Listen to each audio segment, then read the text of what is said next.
What does the word toxic mean? I'm curious because I noticed there's like a trend of people cutting each other off, parents cutting off children, children cutting off parents, friends cutting off friends.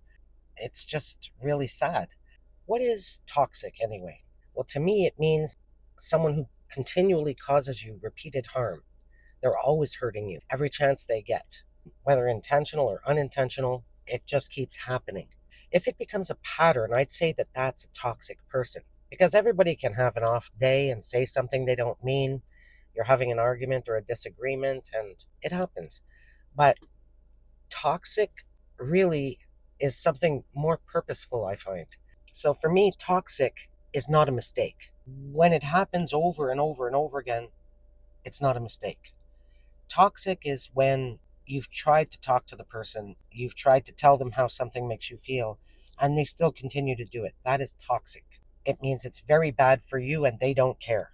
A lot of the time, it's about manipulation and control, and they're disrespecting you by not respecting your boundaries. They try to control your thought, gaslight you, and make you think things that are not true. To me, that's toxic. And where do we draw the line? Is it having boundaries?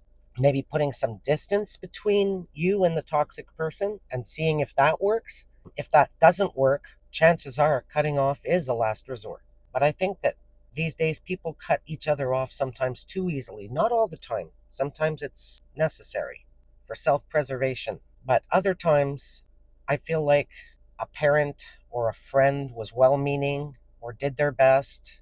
It could happen in any kind of a relationship.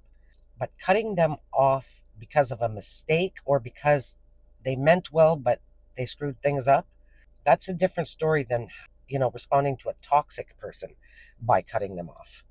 So I think we really need to ask ourselves those questions because sometimes we're cutting people out of our lives too soon. People who are valuable, people who love us, people who care about us. And other times, those people are too selfish, and it's not because they love you or they care about you, it's because they are genuinely toxic, sometimes even to themselves. So, yeah, it's just something to ponder because I've noticed it's a trend right now about cutting people off. I noticed it with children and parents, and I've also seen it with parents and their children, parents cutting off their children. I've experienced it with friends. When you're well meaning, you try to be a good person, you make one mistake and you're cut off. And I'm like, whoa. So yeah, a mistake is not toxic. Toxic is toxic. So I'd love to hear your opinions on